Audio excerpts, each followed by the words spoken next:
Good morning, everyone. How are you all? I hope everyone is happy. God bless you and your family.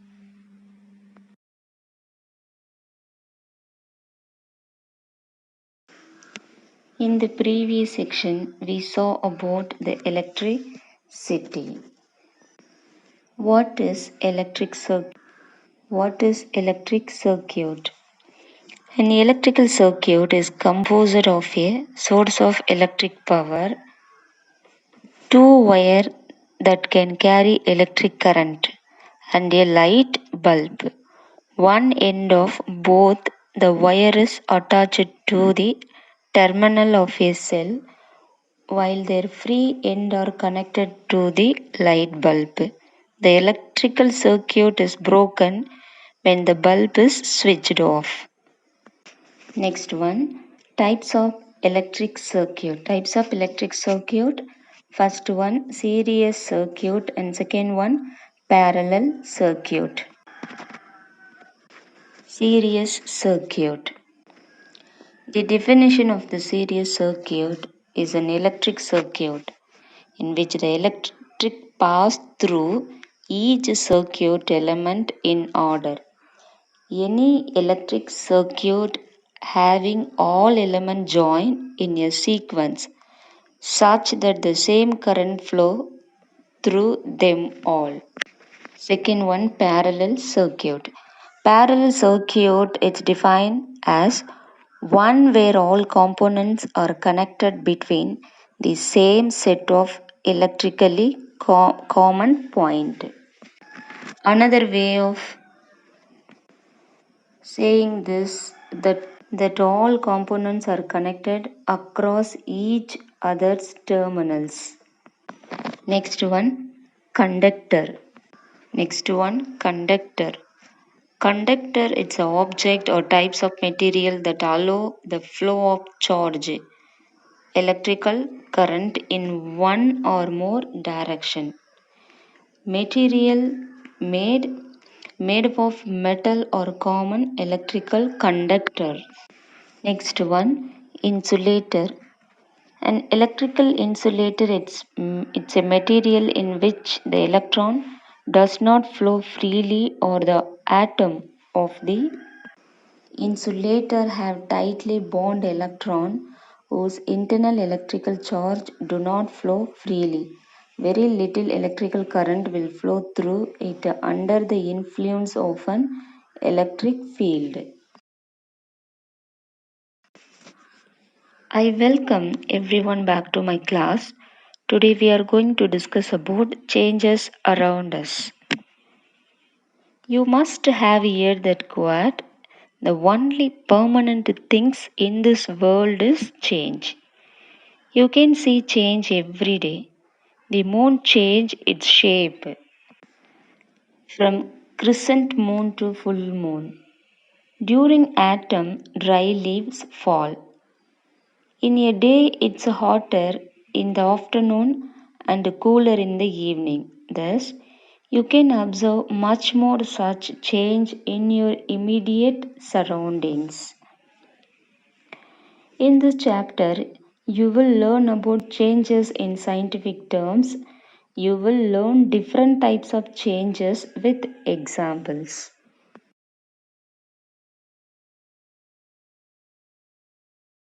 Now we will going to discuss about physical changes. Changes occurs to substances every day. Some of them are natural and some are caused by human beings. In this chapter, you will learn about physical changes and understand example of these changes. Definition of physical changes. Substances often undergo changes that make them have a dramatically different appearance, even though the chemical composition of the substance remain unchanged. For example, you can take a flat, smooth sheet of paper and crumple it into a ball or fold into an aeroplane. While may look very different, in this three form, it is still paper. A change like this which alters a substance's appearance without changing its chemical composition, is known as a physical change. Property and example of physical change. Physical change involve changing the physical property of substances. For example, of physical property include color, volume, shape and phase changes. Let's begin by using water as an example. If we have water at room temperature, it is a clear liquid. If we lower the temperature below the freezing point, we have solid ice. If we raise the temperature above the boiling point, we will have gaseous steam. However, do any of this process changing the chemical composition of the water? No, in all three forms. The water is still composed of two hydrogen atoms bonded to one oxygen atom. No other atom are added or subtracted, so the chemical composition stay the same. The change from liquid to solid or gas is an example of a physical change.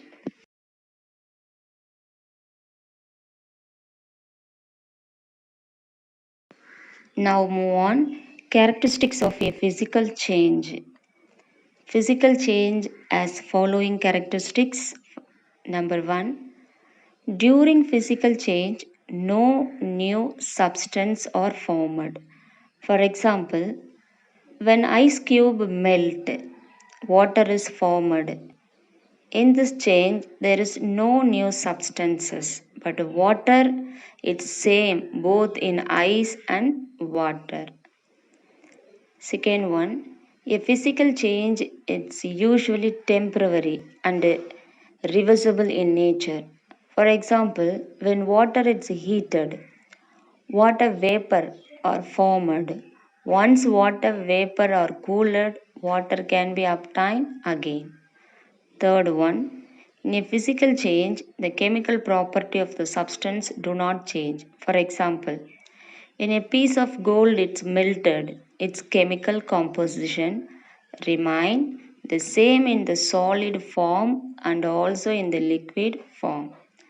Fourth one, in a physical change, the physical property such as the color, shape and the size of the substance may undergo a change. For example, cutting of vegetable and inflating a balloon or for example of physical changes in which size and shape of the substance undergoes a change.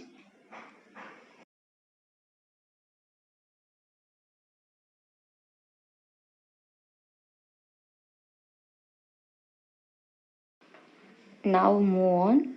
Change of state. The process of changing from one state to another state by the absorption or rejection of heat at a constant temperature is called change of state. Now, change of state cycle is the series of changes that changes solid to liquid, liquid to vapor, vapor to again liquid, and then changing liquid back to solid. For example, ice after absorption of heat changes to water. Water after absorbing more heat changes to steam. Steam on losing heat condensed and changes to water. This water vapor freezing turns into ice. Below diagram explain how change of the state of matter take place. Now move on melting. I want you to try a little experiment. Take an empty glass and put a few ice cubes in it. Then wait a while and come back to the glass after a long enough time goes by. You will come back to find no ice cube in the glass. Just water. Yes or no? Now try something else. Pour that liquid water into an ice cube tray and stick that tray in the freezer. Come back to it a few hours later and you got ice again. What you done here is changed the phase of the water from solid to liquid and back to solid again. Each of these transformation is a physical change because all we did to the water was change the physical state but not the chemical composition. In other words, we have simply changed the physical form of water, not the chemical structure that make water. In our first activity, we took the solid form of water and left it out until it was in a liquid form. This process of turning a solid into liquid is called melting. In order to melt a solid substance, you have to add heat to it. When you do this, the molecules in the substance start getting excited and begin to move around more. Next one, vaporization. Substance exit in the three different phases solid, liquid, and gas. Heating and cooling a substances can transform it from one phase to another. Vaporization is the phase change that occurs when a liquid is transformed to a gas. Vaporization is divided into two types boiling and evaporation. Next one, boiling. Even some of the most basic recipes require you to boil water. So, most people are familiar with the phenomenon when bubbles are violently popping in the water. We can use our understanding of water boiling in order to better understand the definition of boiling. Boiling or boiling point is the temperature when a liquid will have vaporization occurring through the entire liquid. This occurs when the liquid's vapor pressure equal the atmospheric pressure. Liquid are continually vaporizing on the surface of the liquid but does not make the liquid all vaporize away because typically condensation is occurring just as quickly. If you have ever picked up a glass of water and the outside of the glass is wet, it is due to the vaporization and condensation. Boiling point of different element. Every element has a boiling point.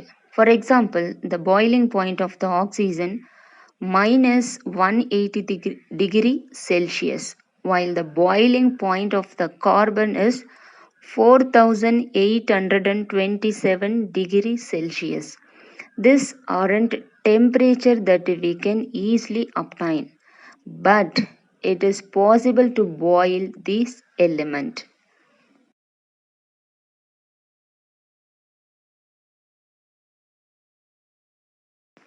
Now move on. Evaporation. There are so many bodies of water that surrounded us. Can you name a few? A lake is a body of water. So is the big blue ocean if we zap them with the heat. What do you think will happen? The water will get really warm. If the water gets too hot, it will leave in the form of a vapor or gas. When a liquid turns into a gas or vapor, we call this evaporation. Why it is important? Evaporation. It's important to our earth water cycle. Water falls from the sky in the form of rain. The water then evaporates back into the air as it is warms up. Later, it falls again as rain, sleet, hail, or snow. We get lost and lost of water from this cycle. So let's pat evaporation on the back. It's doing its part to move water around and around and around.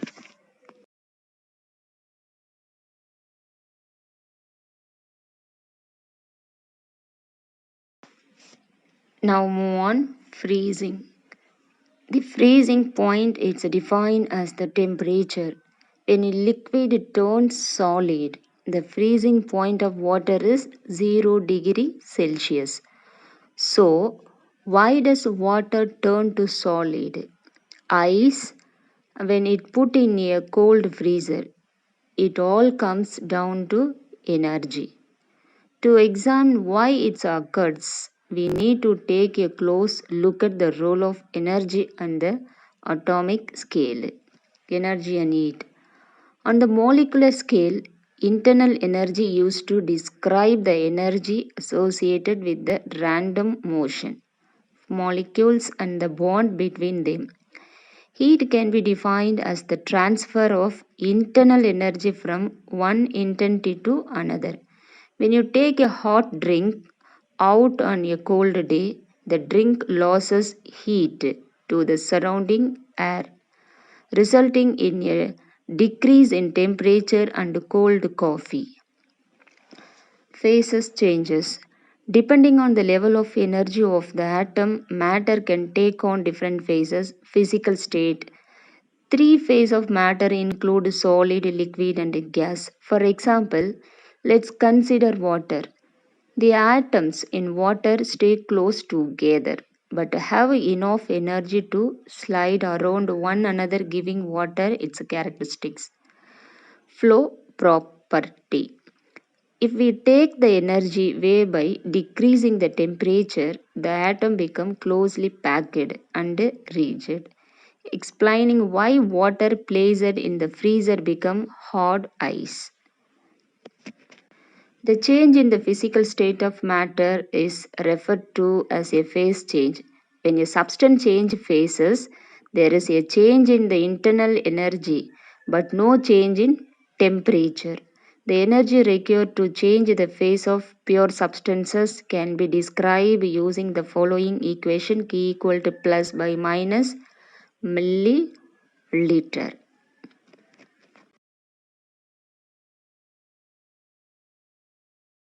Now we will going to discuss about condensation. What is condensation?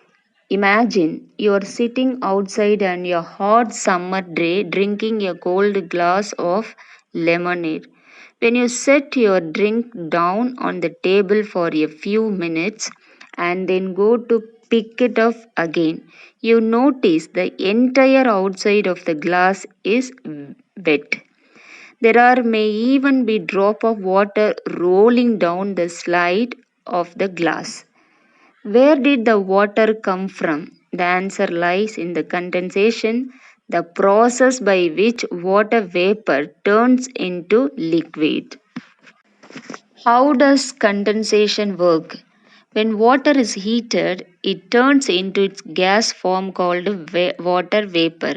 This is what happens when you see steam rising from a pot of boiling water. When water vapor is cooled, the opposite happens. The water vapor turns back into a liquid. The air is full of water vapor, so when the water vapor hits the cold glass holding your drink of lemonade, the molecule of the water vapor slow down and changing states from gas to liquid. They gather together and form into the tiny little droplets of water rolling down your cup.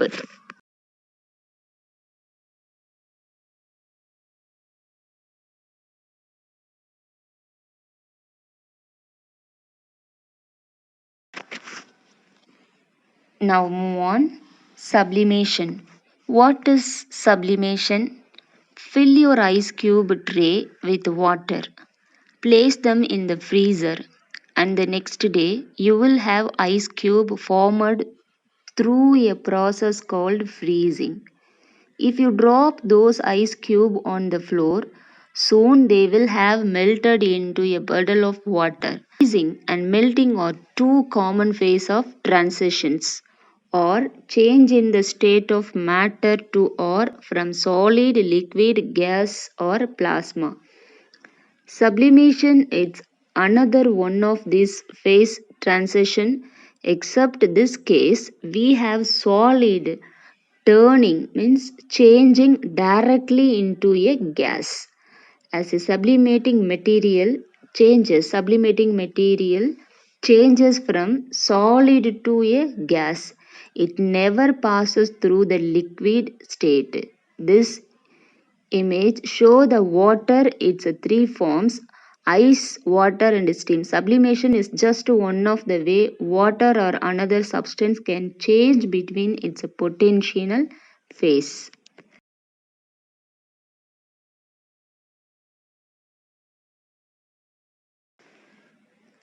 Now we will discuss about crystallization.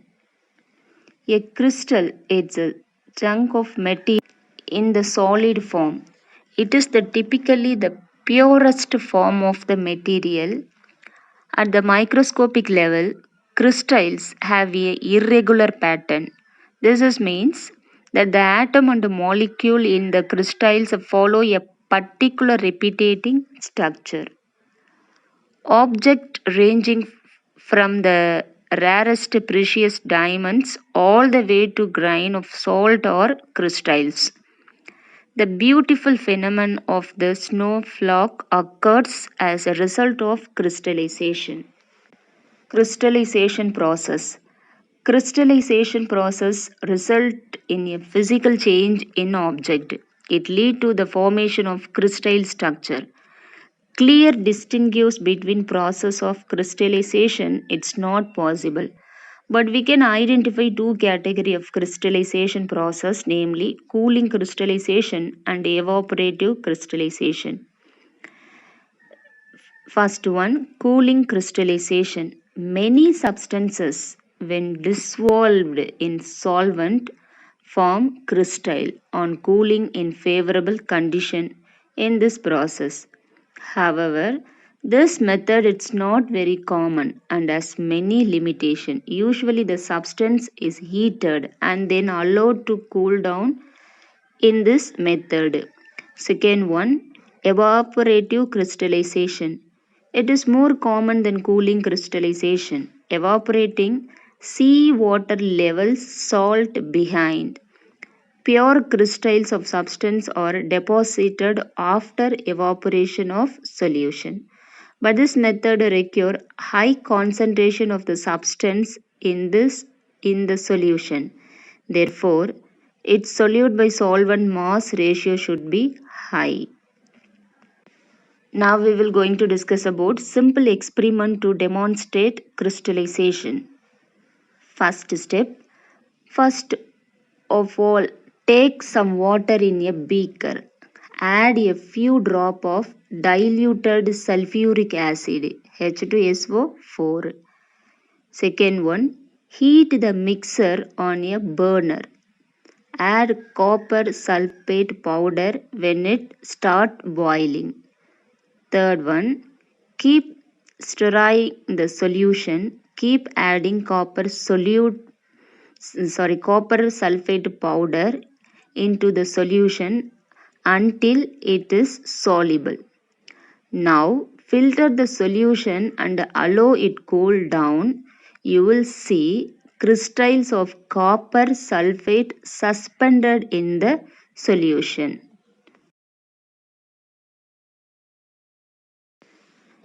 Today's science assignment, answer the following.